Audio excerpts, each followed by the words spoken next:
How do I build and know the dimensions of wisdom? Let me give it to you. I'll run through this. I'll just give you 5 for today. The dimensions of wisdom. Number 1, when we talk about wisdom, I want you to know that there is the spiritual dimension of wisdom. That's the first one. There is the spiritual dimension of wisdom. That's the starting point. Because that is the origin of wisdom. It's spiritual. Psalm 110. Let's go. 1. The Lord said unto my Lord, sit thou at my right hand until I make thy enemies thy footstool. Let's go. Verse 2. The Lord shall send the rod of thy strength out of Zion. He now says, rule thou in the midst of thy enemy. Why? Thy people. The reason is because in verse 3, your people will now be willing in the day of his power.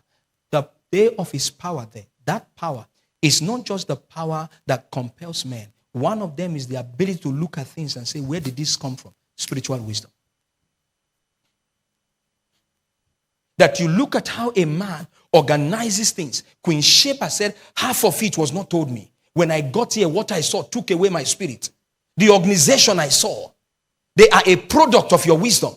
She was shocked. When she got to the palace of Solomon, she didn't see Solomon healing the crippled, opening blind eyes. What she saw was organization. She was shocked. That wisdom was from above. The dimension of the wisdom that we're talking about here is the spiritual dimension of wisdom. Number 2, the mental dimension of wisdom. This is the branch where common sense comes in. The mental dimension of wisdom. This is where people point like this. Look at me. They say, why be say you know get? This is that part. It is the mental part of wisdom. That's why they point like this. And I think it's only applicable, it's done very well in Africa. They just do like this. And we know it can be insultive. Sometimes you're like, what does it mean?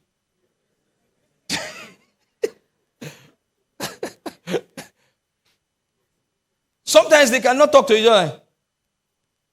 Meaning, you know. So only you know.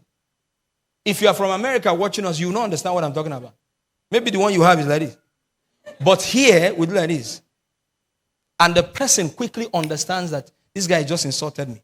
And the police say, what is the proof? If the white man is the police, say, what's the proof? He said, do like this. They must say, so what does that mean? Oga, what does that mean? Do your own back. Sir, he's saying that I don't have sense. How? Did you talk?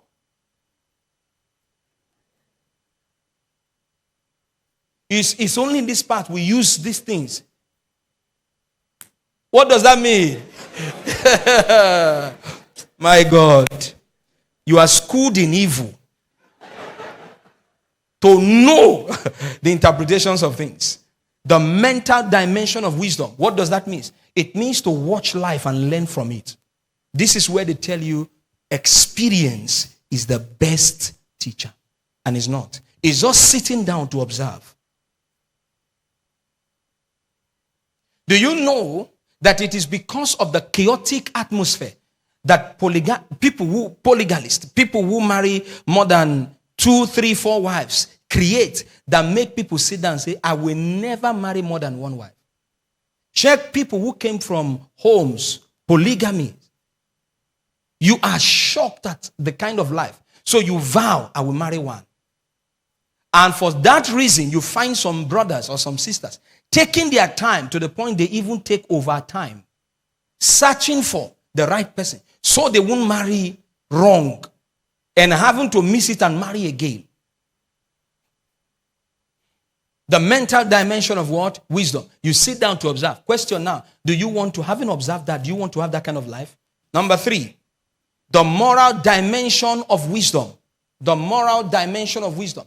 You see, when we talk about living well, living right, organizing your life well, you are touching the moral part of wisdom. Learn how to greet, learn how to be kind, learn how to be good, speak well. All of those things are the moral part of what? Wisdom. It's morals. It's just morals. You're just teaching those things. Those are the moral side of wisdom. And there is the fourth one, the practical dimension of wisdom. This is where you combine what you have learned. You put them to work. When you see someone whose life is going very well, it means that the person understands the practical dimension of wisdom. The practical dimension of wisdom. The practical dimension of wisdom.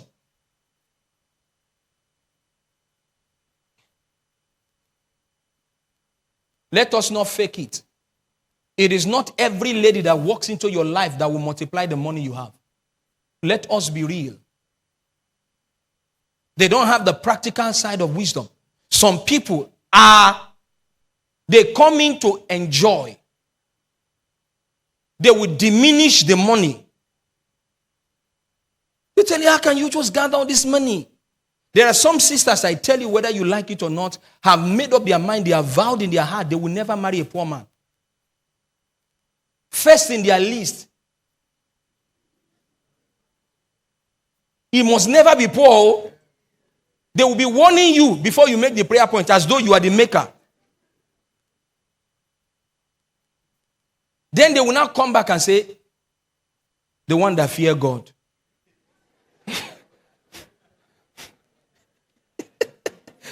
They think they have sense. To them now, that's wisdom. But you must have money, then fear God. Do you know why they call fear God?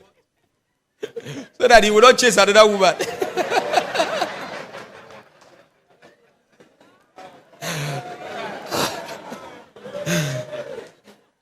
Kò sọ́gbọ́n tó lè dá. Ó ṣì máa pàdé Jídé. Jídé will start out well. Ratamako. You say that's the man. Spiritual. Wake up in the mornings on laptop. Oh, thank you. They just paid my salary. I said, this guy is blessed. See life. All right. All right. Don't. Praise is laughing. Don't be in a hurry to make the decision. That is not true. The true Jídé. Jídé knows that you love a tongue speaking. Check that tongue. You see, it's not real tongue. He has not changed it. You see that Radobosheto. And he speaks it when you are around. Rage. God fearing. You go. Do you fear God? Because if you fear God, your mouth will not be like this. People who fear God don't put it in the list. Lord, give me a man who fears God. They don't put it in the list. The thing will attract the man who fears God. Celebrate God. The reason you put it that you want a God-fearing man is because you are not God-fearing. You are Satan-fearing. Situation-fearing. The last one, which is the reason why the Bible tells us to pray for our leaders, is that there is such a thing as the governmental dimension of wisdom. The governmental dimension of wisdom. A man who sits in the helm of affairs as your leader, that the wisdom for government will not govern right. Come on first. Let me ask a question. Are we learning so far? Wave at me if you are learning.